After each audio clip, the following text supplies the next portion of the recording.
So that's 30% of the world's population living with steatotic liver disease. Fat in the liver dramatically increases our risk for cardiovascular disease and cardiovascular events.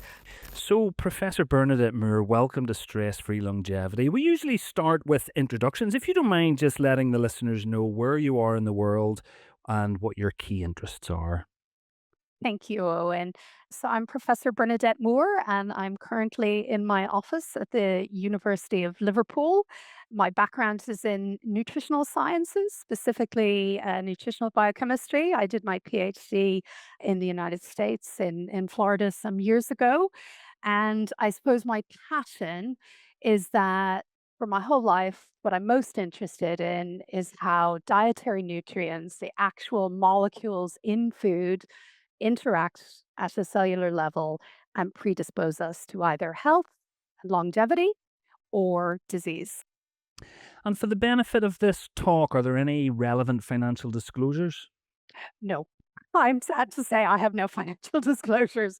I am just a jobbing academic. Well, that is very helpful. Thank you very much. Okay, well, listen, we like to start with a little bit of science. So, we're here primarily to talk about a condition that used to be known as non alcoholic fatty liver disease. Before we get into the science of that, the nomenclature changed recently, isn't that right? Would you mind just letting us know what it is now known as?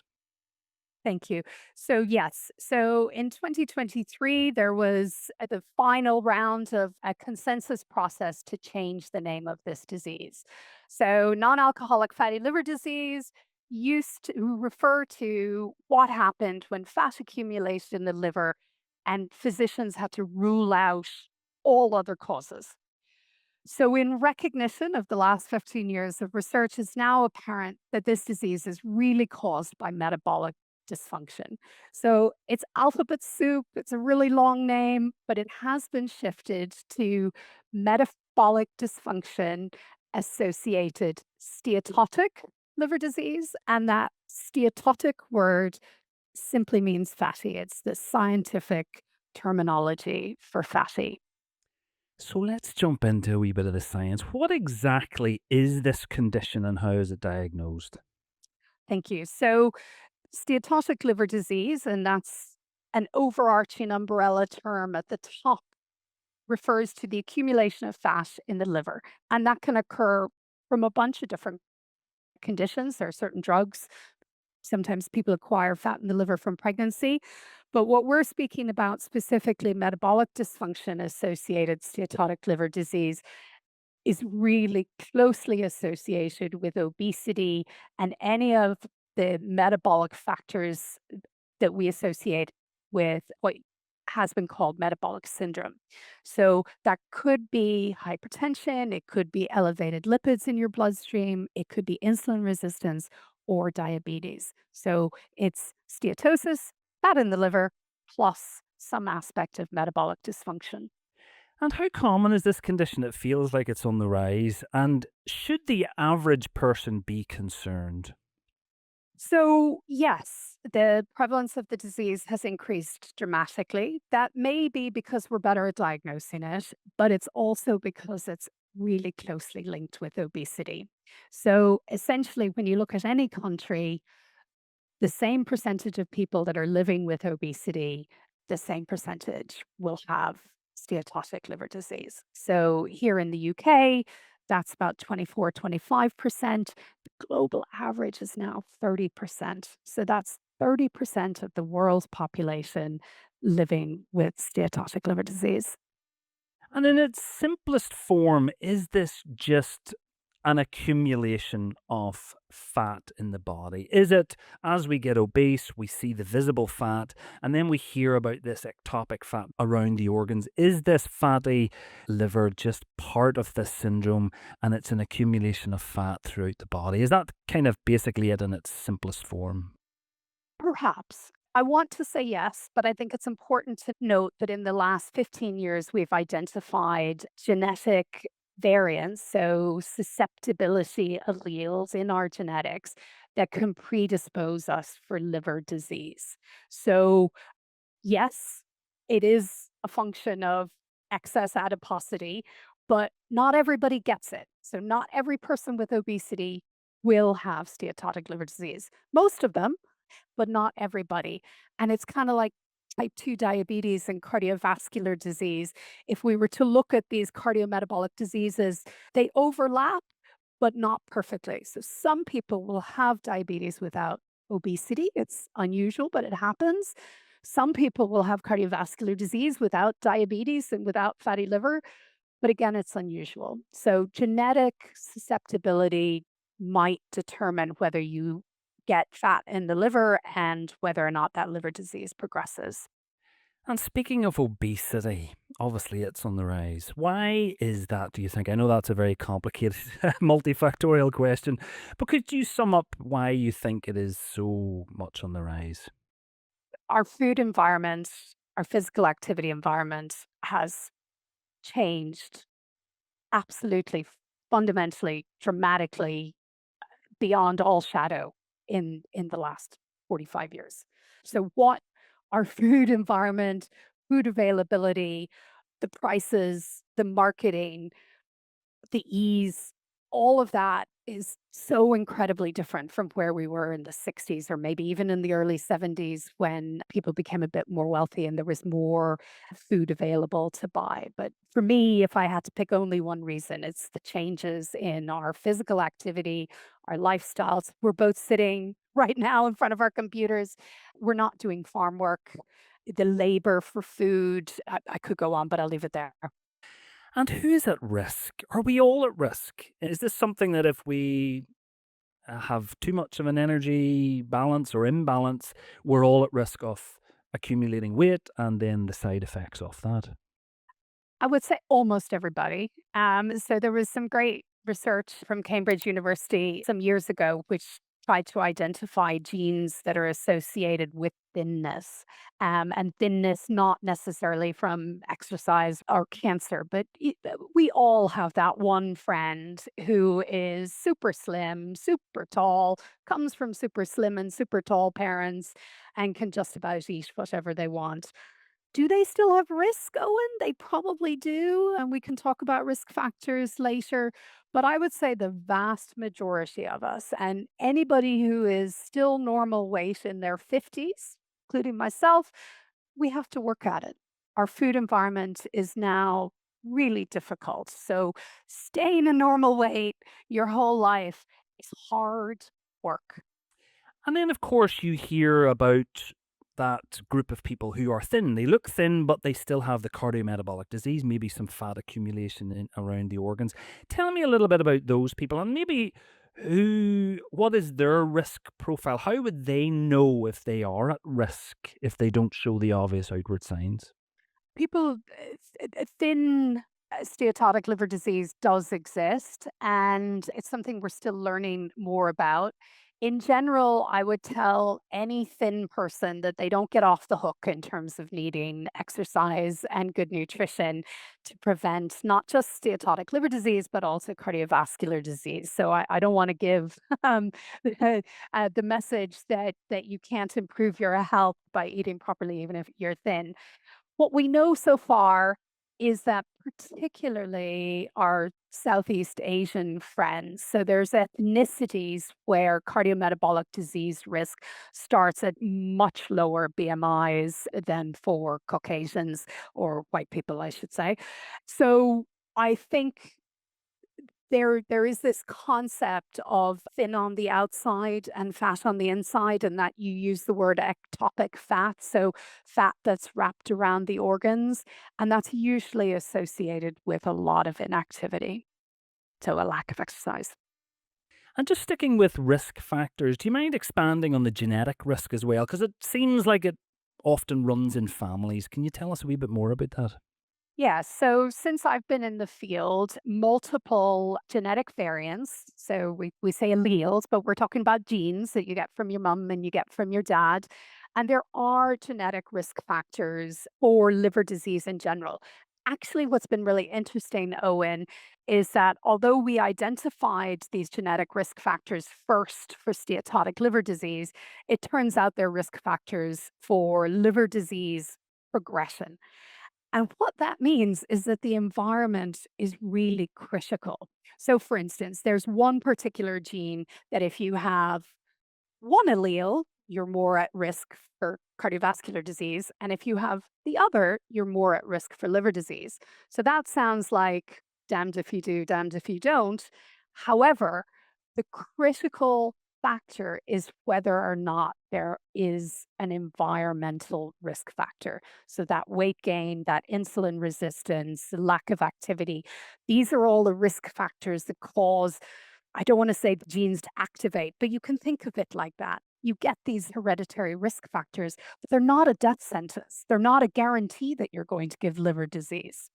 So it can run in families, but an important thing to remember is that families share the same environment. So it's not just about the genetic risk, it goes back to where physical activity and good nutrition is in the family picture. And is there any difference between men and women? Yes, there is.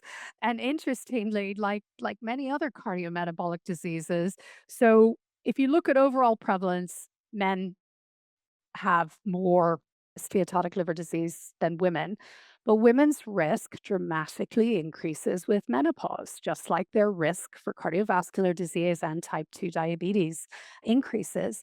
And not only does their risk increase, but they tend to progress and have more severe disease than men.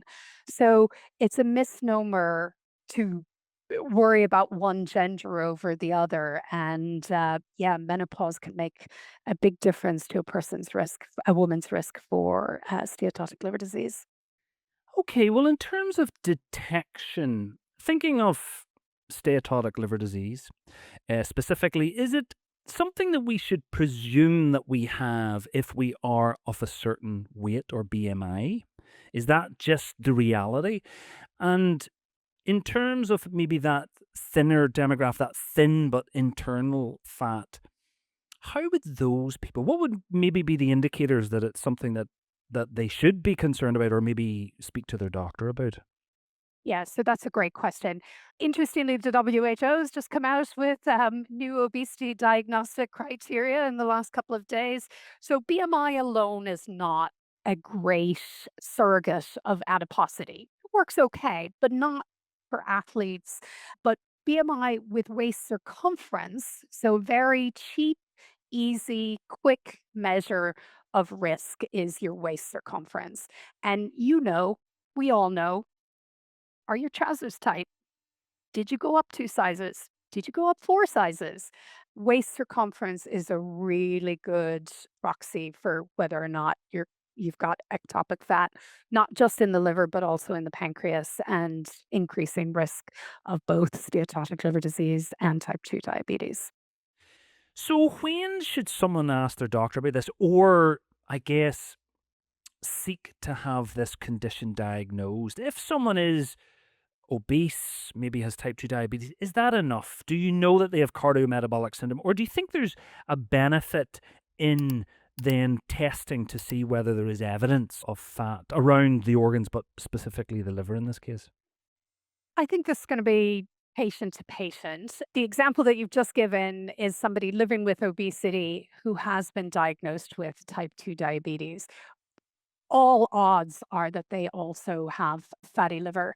And the interventions that we would advise for somebody living with obesity and type 2 diabetes will work for steatotic liver disease as well. The difficulty, of course, as you know, is that behavioral change piece. And the question on whether or not insulin sensitizers and the drugs that we prescribe for type 2 diabetes in particular will affect steatotic liver disease. So, your type 2 diabetic medication will not cure steatotic liver disease. But what will is the hard stuff, and that is losing weight, exercising, eating better, and managing that cardiometabolic disease risk, the whole picture. So I do recall when I was younger and I was quite thin, and I'm sure other people have experienced this, that you're thin, but you're a little bit overweight, or you seem to be a little bit heavier than you would expect to be. And you used to just tell yourself, or your grandma used to tell you, oh, you're just heavy boned. Now, is there such a thing as heavy bones? Or is it possibly that this is one of these kind of silent cases of, you may be carrying some internal fat that we're not seeing. There's maybe another explanation for this weight that you're seeing. Is that something that should be kind of investigated or concerned about? Can we ignore this heavy bone theory? Well, I don't want to send a whole bunch of heavy boned folks running to the doctors. I think that is such a very Irish expression that dates us a little bit. The first thing to say is if you look in a classroom of my son's almost 14, people look different. And there are people who are more athletic, there are people who have more stature, maybe they are heavy boned. Once those individuals get into their 40s, I think is when they need to have an honest assessment for themselves. Are they still wearing the same trouser size as they did in their early 20s? Or have you gone up 2 to 5?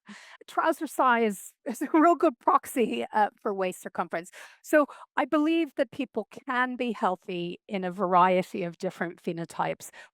But I do think we all need to be a little bit honest with ourselves about that creeping weight gain that comes after we leave university, become more sedentary.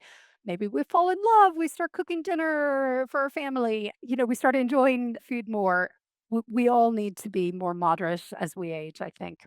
I'd love to understand why this condition matters. So, what actually is happening if this condition goes untreated? Great question.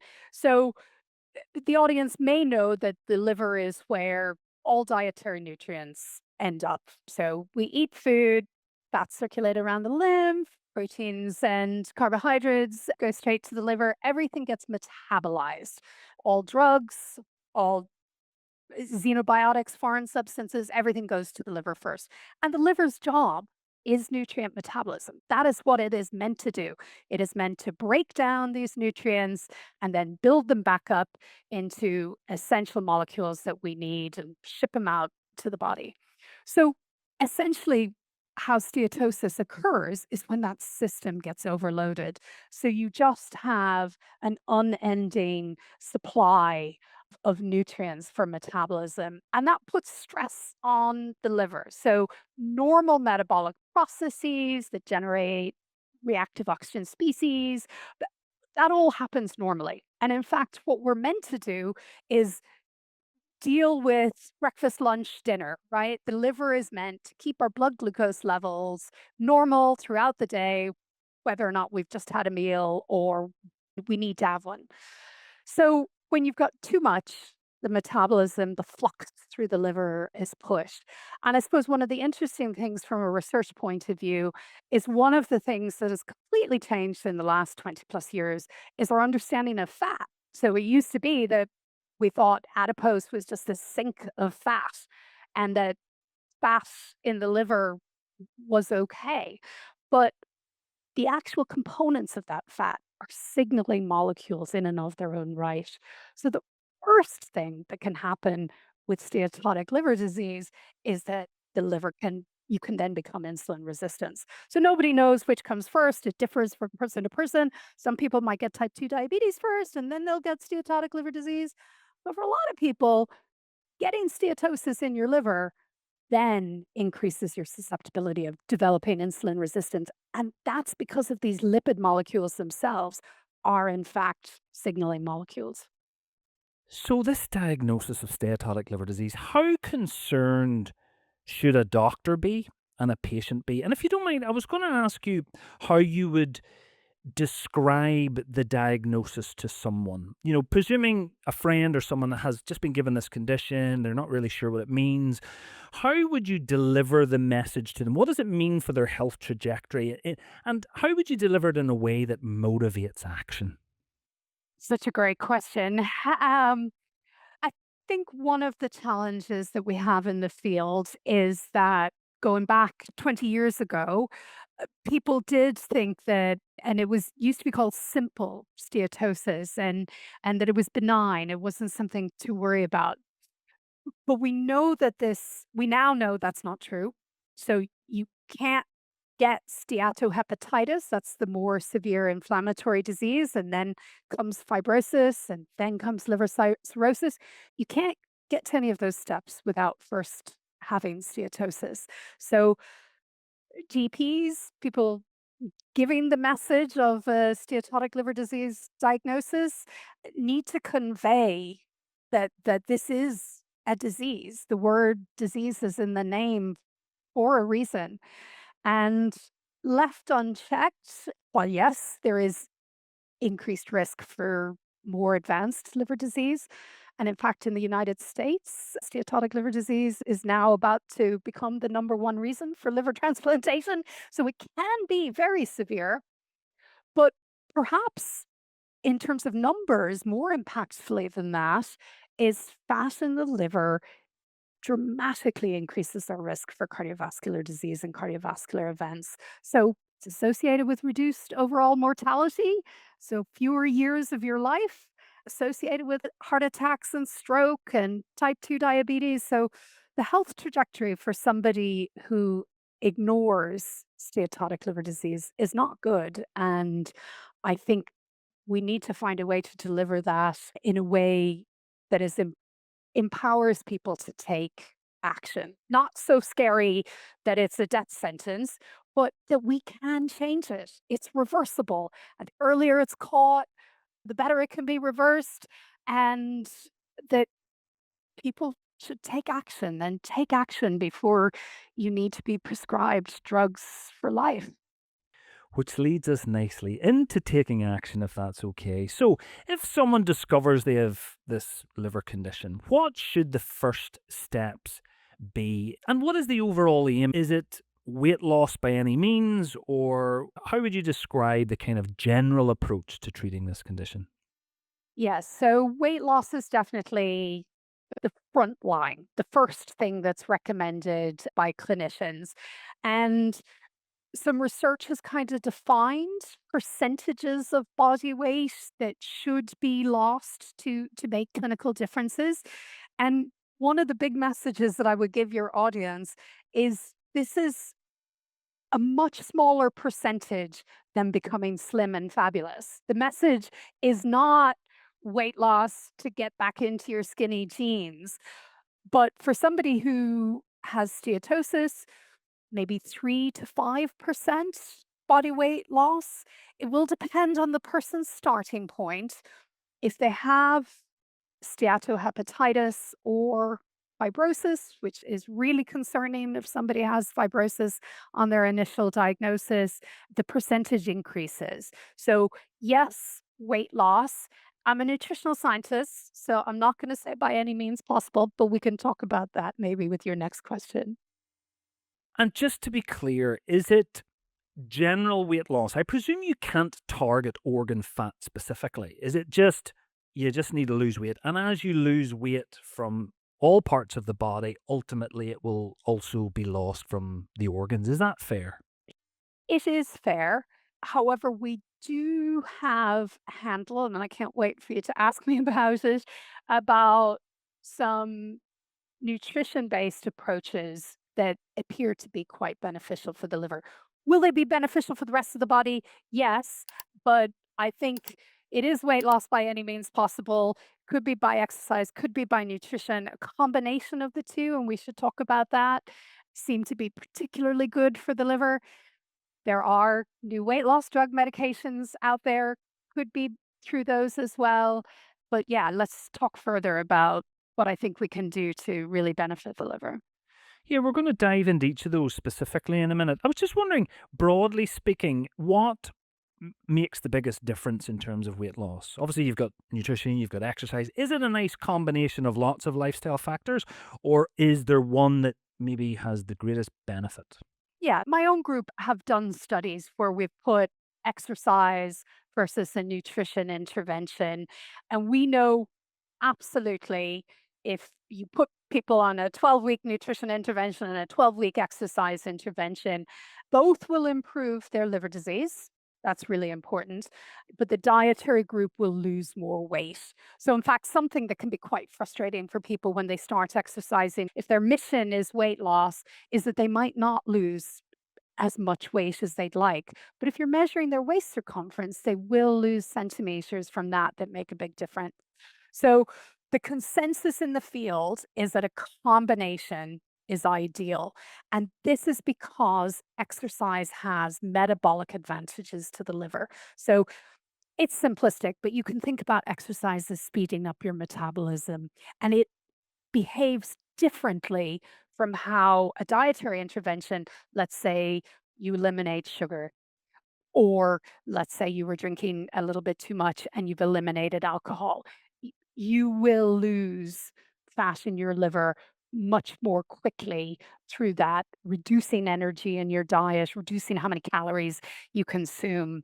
You can lose more weight through nutrition, but we still advocate for the combination because you lose even more. Okay, so let's talk about nutrition specifically, a big topic, very confusing topic. What do you feel would be maybe a simpler way to approach it? What's the most importantly kind of dietary advice that you would give to people? Thanks for that. This is a subject I feel strongly about. There is so much noise out there. So I think my overall message to people is that we forget our diet culture means that we have positioned food in terms of in negatively, all the things we shouldn't eat and all the things that are bad for us. And we need to look at food in terms of all the things that are good for us, all the things that manifest in health, all of the things that can contribute to longevity. And we need to do so, and this is difficult, collectively. It's not one food. There isn't one superfood. There isn't one super nutrient. So, my overall message to everybody worldwide is that the vast majority of us need to eat more vegetables and nuts and seeds. And vegetables, you can arguably include pulses and legumes in that. So, my big message to anybody is eat more vegetables, eat more nuts and seeds, eat more beans. Probably also need to eat more fruit. And if we think about some of the hottest topics that are out there at the moment, the gut microbiome, these things all collectively help with the gut microbiome. They're rich in dietary micronutrients, and we can talk about what those compounds are, but synergistically, they have benefits within the body in terms of making metabolism work well, anti inflammatory properties to some of these molecules.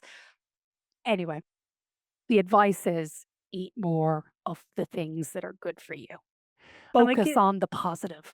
yeah, that's a wonderful message. And I guess a secondary benefit of that is you probably crowd out the other things. If you fill your plate with, foods that I guess are a bit less calorie dense, then you're kind of by secondary intention maybe crowding out the other stuff that is a bit more calorie dense. Is that fair? 100%. Now, I have to say I'm not a clinician, but over the years, of course, I have helped people on a personal level change their habits and improve their diets and improve their health. And that is exactly my message is instead of dieting, instead of spending all day thinking about the biscuits that you cannot have, focus on trying to get in the good stuff. And it is about crowding out. It is about improving satiety. Do you get a crash 3, 4 o'clock in the afternoon where you just go, shoo? Let's take a look at lunch and see if maybe you need a little bit more fat, a little bit more protein, something to carry you over. And let's also make sure you've got nuts and seeds or oat cakes or a healthy choice right there in the office so that you're not running out to get a Monster drink or a Diet Coke or chocolate or, whatever your poison is, plan for that. And for sure, focusing on getting in the good just automatically pushes out a little bit of the things that we know are less helpful for us. Are there any other easy wins? Simple things that maybe people don't know are quite high in calories that maybe if we just took those out, there's already an immediate benefit. Yeah. So the number one thing, and this is particularly true for the liver, don't drink your calories. And I have to tell you, Owen, personally, my husband and I, when I wrote my first paper on sugar about 10, 12 years ago, we were putting sugar in our tea before that. That's how we grew up. We had sugar in our tea. And it took us, I was able to do it quicker than my husband. He used date syrup, which is really high in polyphenols, but we cut sugar. And so if you are drinking any of your calories, and that could be sugar sweetened beverages or soda or pop or monster drinks. Could also be juice, right? Teenagers, a lot of juices being drank. Could be your favorite bubble tea. I see Hey Tea is now on our high streets here in Liverpool. If you're drinking alcohol, if you're putting sugar in your tea, the quickest win is to reduce drinking your calories. And drinking them makes a difference to the liver. They just access circulation much more quickly than eating a biscuit. Biscuits are next on the list, but start with drinking your calories. Don't do that. So I love that message where we avoid macronutrients because I always feel like it doesn't make a lot of sense to me, and do we have to go around counting all of these quantities? But I still think it's helpful. I just wanted to get a bit more of a balanced approach to each of the macronutrients that we hear so much about. What would be some healthy choices for each of them? Let's start with fats. What should we do? Okay. Thank you. Because really, what you're doing is inviting me to speak to some of the most contentious debates that are out there on social media at the moment. Dietary fat relative to carbohydrate has been in the news. There are some polarized opinions here. The first thing to say is none of us are eating low fat at a population level. When you look at averages, we're all consuming 33 to 37% ish of our nutrients from fat. So I want to address two main myths. The first thing is there's been a debate about saturated fat and whether or not there's this narrative that's out there that we've changed to using seed oils and these saturated fats like butter and lard that existed 50, 60 years ago are better for us. So the first thing to say is that is not true. So vast majority of us in the UK, the US, all consume more saturated fat than we should. Saturated fat is very bad for the liver and it is very bad for the heart. And those data have been reviewed independently by multiple bodies throughout the world. And the consensus is clear. And switching saturated fat or polyunsaturated fats improves blood lipid profiles. It will improve your liver fat and it will improve your risk for heart disease. So the other debate that's out there is about seed oils and that these seed oils are bad for us, they're ultra processed and that we shouldn't be consuming them. So if you can afford it, and in this country olive oil is becoming more and more and more and more expensive. Olive oil for sure has a fatty acid profile and polyphenols that we know is good for us. And in fact, anti-inflammatory. So fats that are high in monounsaturated fats have anti-inflammatory properties. But you can buy, particularly in the UK, cold pressed rapeseed oil grown in the UK, and the fat profile of that is almost identical to olive oil. Different taste. So if you like olive oil on your salad, switching to rapeseed is a bit of a stretch, but at the moment it's much more cost effective. The issue is not the seed oils or the manufacturing of them. The issue is the foods that they are in and the fact that when we fry food, we reuse oil. So if you're eating fried food, that's a really good place to reduce high calorie food that is not good for us and food that in the cooking process can accumulate molecules that we know are not good for us, that are inflammatory. So that's a quick win. If you like a fry up 3 times a week, I would be trying to move you to once every 2 weeks initially and then maybe once a month. It's moderation. If you eat a lot of takeaways, a lot of curries, a lot of chips, this is a clear place that I would be trying to shift behavior and to think that there are more healthful things. So if there's anybody out there that thinks saturated fat has become good for us, I want to say no, it has not. And I want to say that the seed oil business is a bit more complicated and nuanced. Quantity and how it's being used. But rapeseed oil, not bad for you. Switching to cooking with canola from lard will improve your heart and your liver health. Next big topic, sugars. Any kind of practical, pragmatic kind of viewpoints? Yeah. So we know beyond a shadow of a doubt that in free living humans, if you increase the amount of sugar in your diet, you will put on weight. And if you decrease the amount of sugar in your diet, you will lose weight.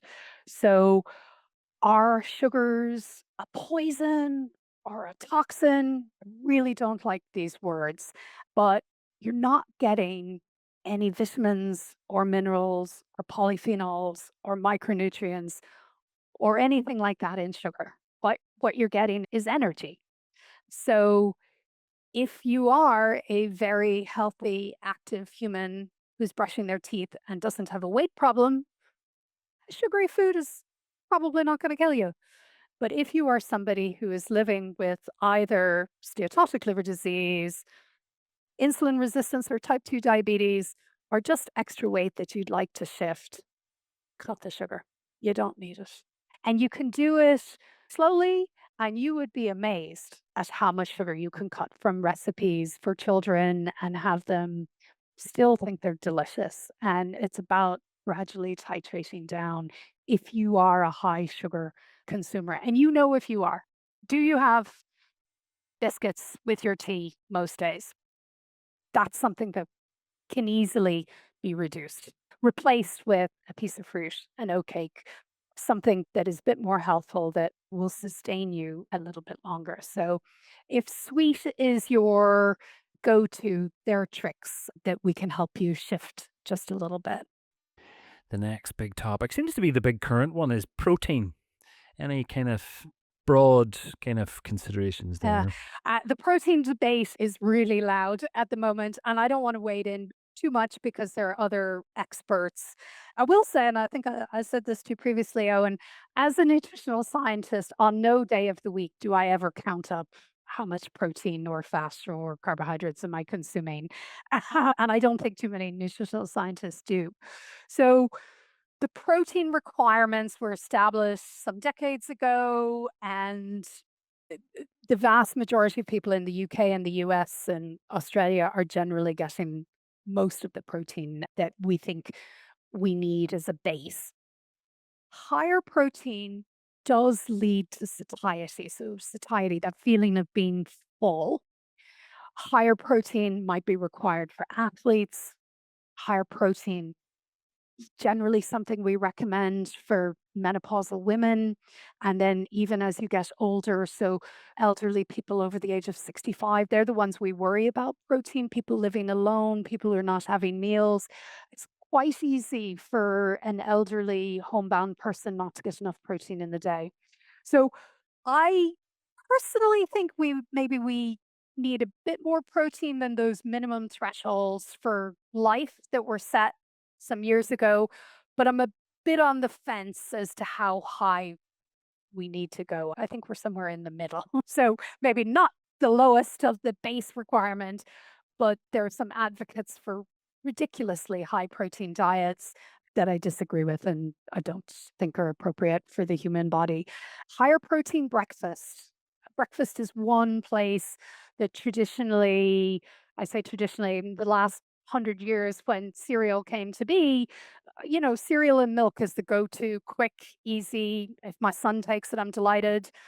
But for most of us middle aged adults who are struggling with our weight a bit, higher fat, higher protein breakfast, what does that look like? That could be full fat natural yogurt with nuts and seeds. That's quite a high protein breakfast that isn't the traditional English breakfast. Yeah, so I think there's room for more protein from a satiety point of view, but I don't think people need to run out and be eating meat every day by any stretch.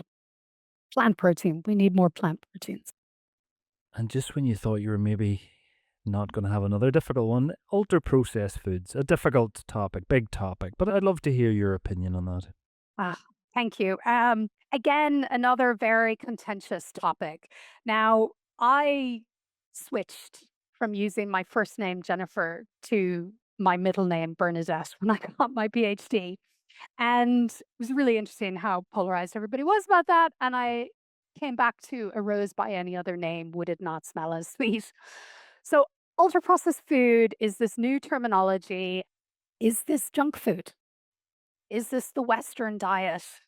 These are similar names for a certain type of food. At the moment, the debate is about whether or not the processing is what causes the problem.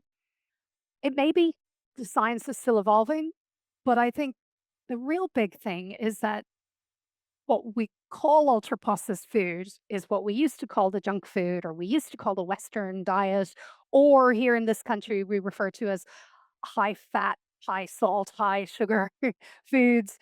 Generally, and this is a broad brush, ultra processed foods are those foods that most people know aren't good for us. The cupcake in the bakery, it's an ultra processed food.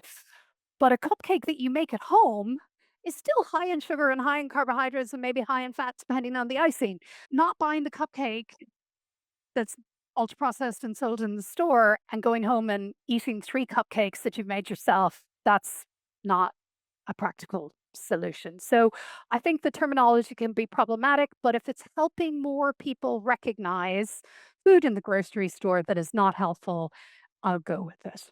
But the nuances are difficult at the moment. And I think the idea that each of the individual ingredients are themselves causing the problem or the combination, I think the reality is the foods that we're demonizing now as ultra processed taste yummy. They're very low in fiber. We can eat them quickly. We eat a biscuit and we want another one.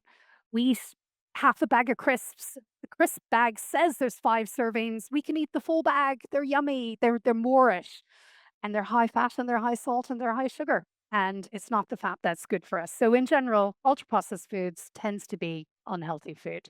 Not always, and that's where some of the debate is. So soy milk, plant-based burgers are ultra processed.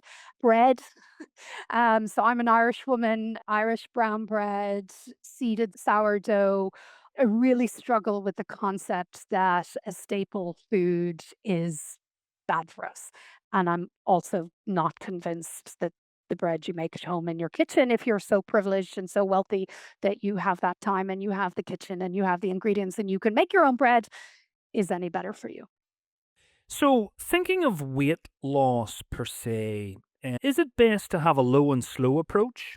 Or is there a bit of a upfront shock, get a bit of that weight loss off quickly and then maintain it? Or do we know, is there much of a difference?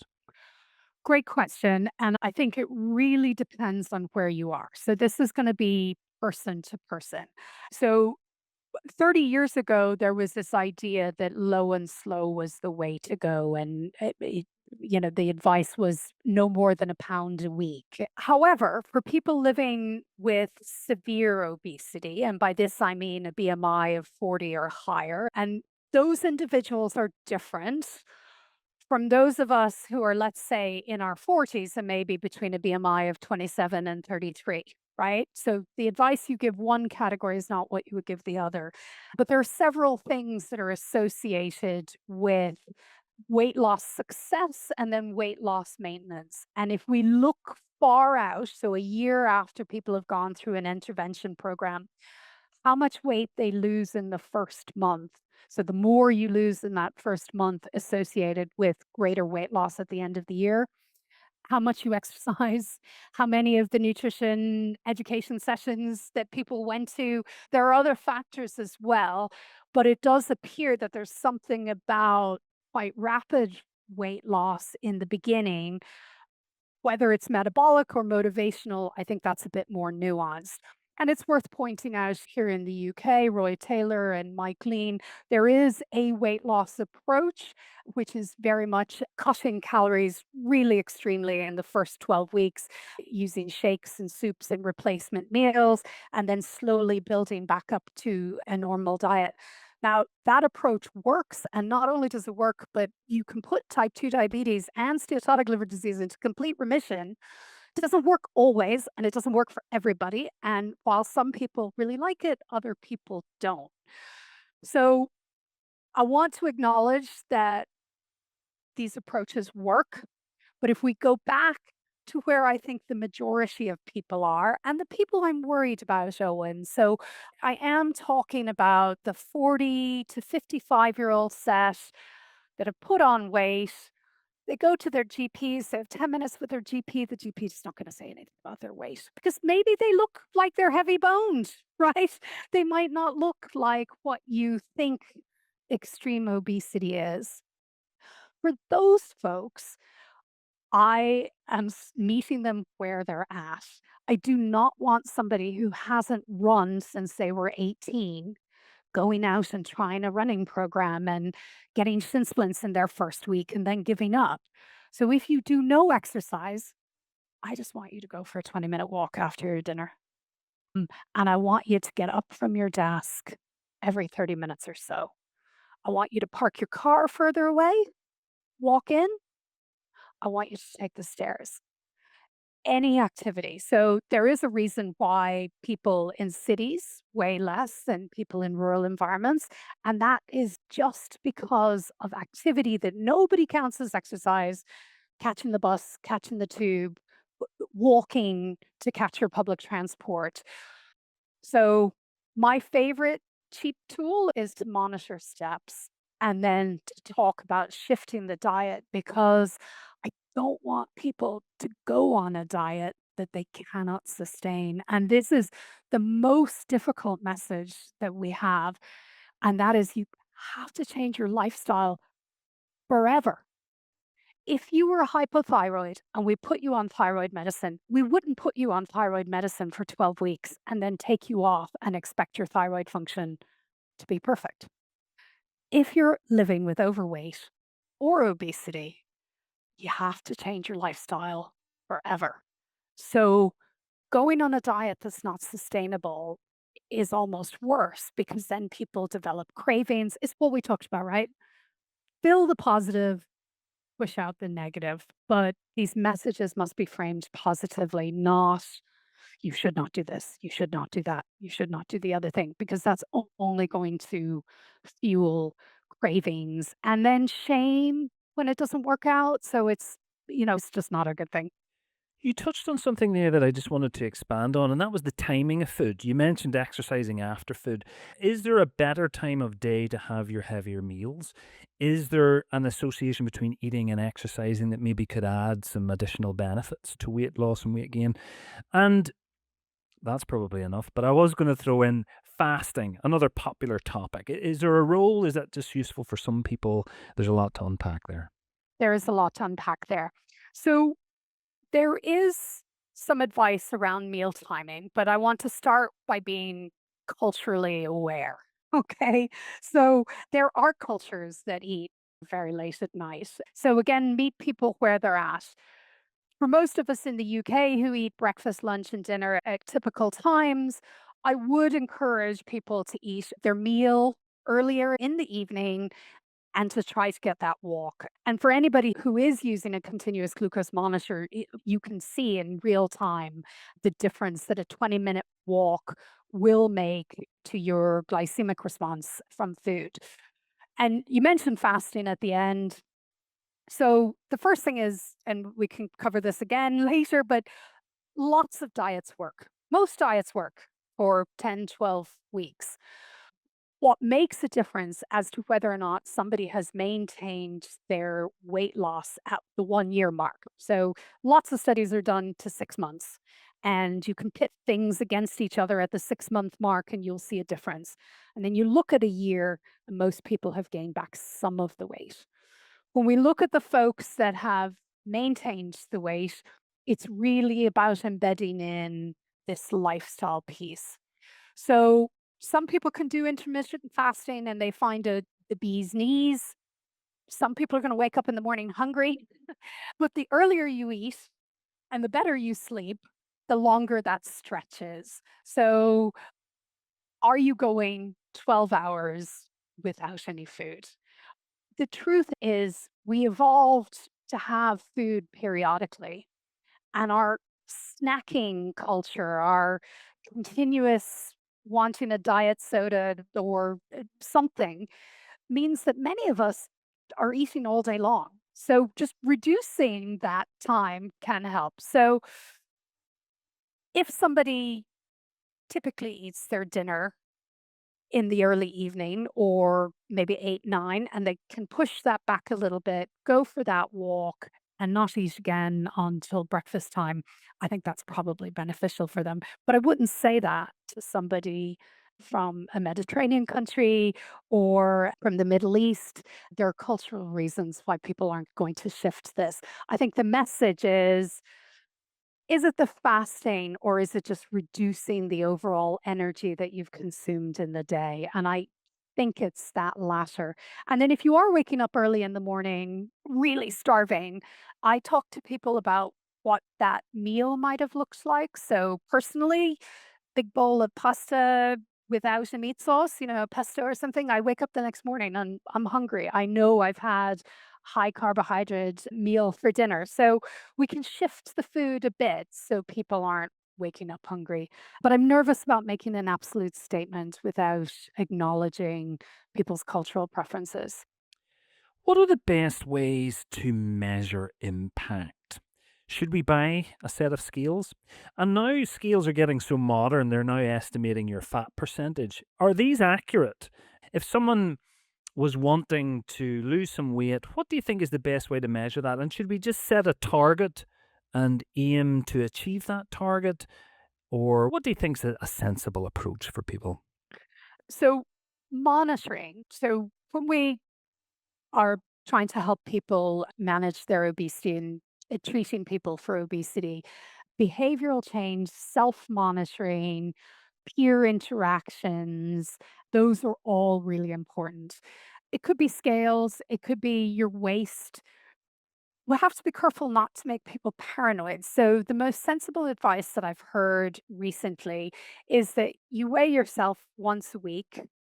Maybe it's the same day, whatever, and you track that over time. And we want to see the trajectory going downwards, but we don't want you obsessed. You shouldn't be weighing yourself every day. The weight loss will spike a little bit. It'll kind of go up and down, and it's self-monitoring. And if you've reached your goal, if you've reached your target, the reason to continue self-monitoring is so that you can watch it tick up at Christmas time and say, okay, now we're back into January, I'm going to do a little bit extra walk. Or you can put preventative actions in right away. I'm not sure that weighing yourself every single day is the best method. Can't speak to the accuracy of the body fat mass scales. I'm sure there's some out there. Whatever motivates you and whatever you can afford. So the techie folks might like that. They may not be super accurate, but your repeated measures on yourself, so whatever the error is probably okay. I'm a trousers woman. I know when my trousers are tighter. I've got notches on my belt. Have I gone up? Have I gone down? And I love a watch for monitoring steps. So from my own personal experience is that my steps go below 7,000 and my belt is a bit tighter. So we touched a little bit on it before, exercise. But I just wondered, is there anything else you'd like to say on that? Is it general exercise? Is there any specific exercises that are specifically beneficial for this problem? Thank you. So even 10 years ago, we would have said any exercise, right? And ideally, a combination of resistance, so lifting weights or doing yoga or doing something that will, increase your muscle mass, as well as aerobic exercise. So anything that'll get your heart rate up. So in the early days of steatotic liver disease, we thought these were sort of equivocal. Now we have more evidence from biopsy controlled studies that suggests aerobic exercise can be particularly beneficial for the liver. Again, I'm not going to tell everybody to go out and start running. It's whatever you enjoy. And aerobic, if you're very unfit, aerobic exercises is just having your breathing change, you're feeling a little bit sweaty, you can still maintain a conversation. So walking fast will give you aerobic exercise if you're currently getting none. We do know from study that we've done with colleagues in Dublin that if you're lucky enough to have a physio intervene and to gradually get your heart rate up through a controlled aerobic exercise fitness, that this can make a difference even to liver fibrosis. And our results have been confirmed by an independent lab as well. So it does now look like aerobic exercise might be particularly beneficial to the liver. But I caveat that with you do still need resistance exercise, especially women, menopausal women Sarcopenia, muscle loss with excess adiposity and with steatotic liver disease is difficult. Yeah, so in an ideal world, if I'm starting with somebody who hasn't been exercising at all, I just want to get them walking and then move them towards an activity that they love. Doesn't have to be the gym, could be the garden, could be dancing, could be Zumba, it could be, something with the kids. There are lots of ways to put activity into your life, and anything is better than nothing. But if you're so motivated, consider moving up in terms of the amount of aerobic exercise that you do per week. How much do other lifestyle factors play a role? Thinking sleep, stress, these types of things. And should we address these also? 100%. I mean, it sounds trite, but if you're smoking, you don't need to be smoking. Alcohol, for liver disease in particular, even if you're just a light drinker, if you've got any sort of liver disease, is probably a really good idea for you to get rid of that. There is some research on environmental contaminants. So I think we need to worry about these things too, but I don't think they're as important as that overall weight message. The thing about stress and sleeping is that we know that it helps with weight maintenance and that there is something about sleep. We talk about it cleaning the brain.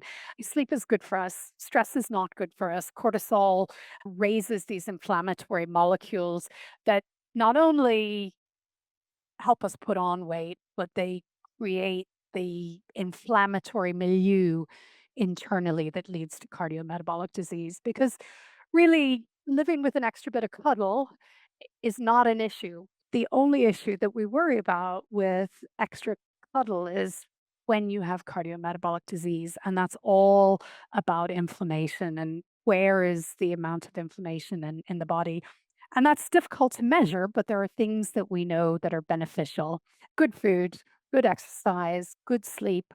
And yeah, if you're living with a really stressful job, trying to reduce that stress somehow, whether that's going for a walk or yoga, sounds a bit trite, but your health is on the line. I don't think we realize how much high powered jobs can be quite detrimental to cardiometabolic disease risk. No, we can't avoid the GLP-1 agonists. I guess one of the most impactful things that have happened, I guess, in this industry, let's say. Tell me about that. Presumably wonderful for certain groups, but maybe not the panacea for everyone. But what's your take on those? Well, absolutely. I've been studying obesity for 20 years, and up until semaglutide, I had very little hope. The amount of pharmacotherapies that have been taken off the market for really nasty adverse side effects and very little weight loss. So, GLP-1 receptor agonists are 100% the most exciting thing that's happened in terms of being able to give people who are living with severe obesity a pharmaceutical option that can compete with bariatric surgery. Really excited about these new therapies. However, now that they've passed FDA and EMA approval, we're getting more real world evidence of how people use these drugs and what happens when they stop taking them. So I think a real critical concern in the field and why I, as a nutritional scientist, do not believe that GLP-1 receptor agonists can be prescribed without advice on nutrition and lifestyle is, first of all, they don't work for everybody. Now, there are multiple new medications coming on. So if you're in that 10 to 15% where you don't lose any weight, there's probably other drugs coming down the line that might work for you. They have some side effects, usually manageable, and people get over them in the initial time, but not everybody. Some people find them intolerable. And then the quite scary thing, Owen, is that what we're seeing in some populations is that when people get off them, and I heard a statistic recently that about 50% of patients discontinue them within a year, the weight comes back on and may come back on faster. So, myself and others in the field are quite concerned about a person's ability to get these through online prescription services and to get these drugs prescribed separate from nutrition and lifestyle advice. Now, I've got friends who are on them who just are so grateful and feel like that they are now able to exercise and now able to make the dietary changes that they could. And I think that's one really important thing. We haven't talked about how stigmatizing living with obesity and overweight can be, but people feel like the noise in their brain, that hunger. And the best thing about these drugs completely is that they have proved what many of us have said for a long time, which is that obesity, for many, many people, if not the majority, is a brain, it's a neurological phenomenon. And people feel more hungry than those super thin friends that they might have. So turning that down that noise allows people to change their diets and change their exercise. But I worry that's not everybody, that's not how people are using them, and a real question is whether or not people can titrate down to a manageable, maybe a smaller dose than they use in the beginning, and maintain their desired weight loss through healthful habits, and I suspect that's not going to be everybody. Any particular considerations for women's health and particular stages in life? Menopause is maybe a time of weight change, and anything you particularly want to say about that? We talked about the fact that if we look at the gender divide in steatotic liver disease, that while more men in general have the disease, women's risk dramatically increases with menopause. And this is true for women's risk for cardiometabolic disease in general, although we used to just talk about cardiovascular disease. And I have to tell you, Owen, for 15 years, I have taught hundreds, thousands of nutrition students and medical students that women's cardiovascular disease risk increases over the age of 50. And that's because for at least 50% of women, there are fundamental changes in the metabolism. So it turns out that estrogen does a whole lot, including is protective for our heart health and our liver health and cardiometabolic disease. So menopause is again a topic that as women my age and Davina McCall and others have come to light, we're now beginning to talk about in a way that we didn't. I think 20 years ago, menopause was just meant to be this transition and we accepted our fate. It does appear from all of the data that I've looked at myself that hormone replacement therapy, it is the first line therapy prescribed here in the UK by our recommending body NICE will make a huge difference. The problem that we have at the moment in the UK is that the focus is primarily on do you have night sweats, these sorts of symptoms. And I don't think that we're paying enough attention to weight gain. So 50% of women will push on 20 pounds, a stone and a half here in the UK, 10 kilos if you're of that predisposition. That's a lot of weight. And a lot of women are diagnosed with insulin resistance in their 50s. And so I think if a woman was a normal weight, before she went into perimenopause and out of the blue for the first time in her life, she hasn't changed her diet, she hasn't changed exercise, and all of a sudden she's discovered she's 2 or 3 dress sizes larger. I think that person needs to have a conversation with their healthcare professional and consider whether or not HRT is an option.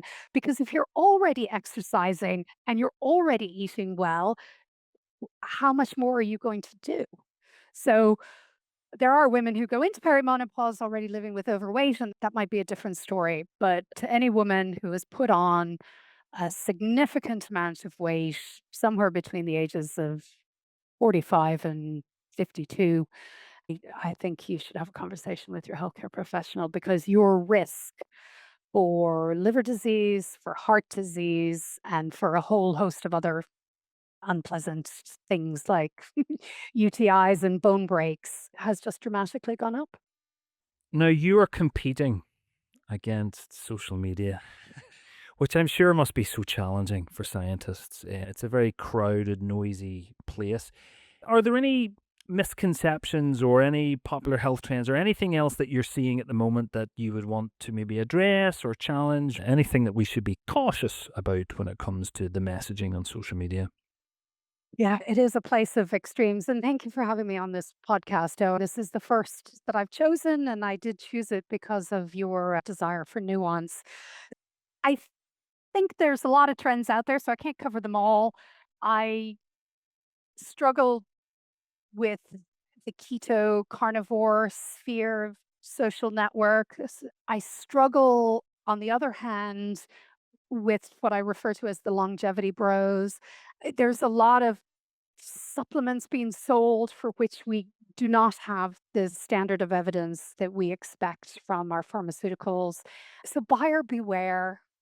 Buyer beware. If it's a very extreme diet and you can't follow it forever, or it's a diet that has potential health risks, and this is really, when we're talking about the liver in particular, extremely low carbohydrate diets of the keto carnivore things, they're contraindicated for people who are living with liver disease. It can be particularly damaging to the liver, but also it's not sustainable. And going back to that microbiome bit, if you feed your gut microbiome, do you know that you get less energy from food? Your gut microbiome harvests energy. So you're eating the same amount of calories, but you're not bringing them all the way in. So we want to feed that microbiome. That microbiome is not fed on a carnivore diet. And then in the supplement influencer space, I think you just need to be really careful. And if all of a sudden you've gone from spending no money on supplements to hundreds and hundreds of pounds a month, I think you really need to ask yourself. There's really interesting ingredients out there. And one of my frustrations, right? So I'm not completely anti supplements. We don't hold them to the standard that we do for pharmaceutical science. So my challenge to all nutraceutical companies is come do your trials here at Liverpool, prove that these compounds are good for us, prove that they can have a medical benefit. And I think some of them are out there. I suspect they work synergistically, but don't take a turmeric supplement. Cook with turmeric. Don't take a curcumin supplement, cook with it. There's seeds of truth everywhere, right? And it's like that seed oil thing, right? Yes, eating too much fat is bad for you. Eating too many biscuits, cakes, chips, sausages, things that are cooked with seed oils is not good for you. But having a little bit of rapeseed oil drizzled over your vegetables at home is seed oil is not poison. So supplements are the same thing. There are nutrient deficiencies out there. There are population specific considerations. Probably don't have time to go into them, but most of the very careful academic scientists I know do not have enough time and can't compete with the social media. We don't have the training. We don't like polarized discussions, and we're busy doing research and writing papers and teaching university students. So we don't have the time and we don't have any of the finances. So everybody who's selling their own brand of supplements, they're getting a kickback from that. And academic scientists, there are no kickbacks. I'm doing this podcast. This is 2 hours of my day. I'll replace it another end. I'm doing this because I'm hoping a nuanced message will get out there to some people. Professor Bernadette Moore, thank you so, so much. This has been hugely enlightening. We usually like to just leave our speaker with one last chance just to give a little message that you would like our listeners to leave with today. Okay. Thank you. So I think in summing up, what I would say is that currently steatotic liver disease, especially what's associated with metabolic dysfunction, is under recognized. So there's a good chance your GP or your healthcare professional or yourself don't know a lot about it. The diagnosis of steatosis, or more concerningly, steatohepatitis, when there's inflammation as well, should be concerning. It should motivate you to take action. But I'd like to give you hope in telling you that this is reversible. It's not a death sentence. And I believe that while, yes, weight loss has these negative connotations, maybe by the time you get the diagnosis, you've known that you probably need to lose a little bit of weight for some time, and you're thinking of that all negatively. Instead, I would encourage you to try to fill your day with making your food as healthful as possible. To add little bits of activity, especially after meals, if you can, a 20-minute walk after lunch, 20-minute walk after dinner, particularly after dinner before you go to sleep. Small changes can make a big difference. Won't lead to the weight loss, which will put you in the model slim category, but 3, 5% weight loss, dropping down a trouser size or two will absolutely make a huge difference to the health of your liver and your future risk for cardiovascular disease and other cardiometabolic disease. So, I suppose my message is you can do it. You can do it. Surround yourself with people who are equally motivated. Really helps to take a family approach, especially if you have a partner. You and your partner go out for that walk after your meal. And instead of thinking every day what you can't have, think about the things that you're trying to fit in: nuts and seeds, vegetables, fruit, fiber. Don't forget your beans and pulses. Go easy on them in the beginning. You might have to adjust if you're finding yourself more noisy than normal. Your gut microbiome is thanking you. Professor Moore, thank you so much for joining me today. Thank you so much, Owen. I've really appreciated being on here and I really enjoy your podcast.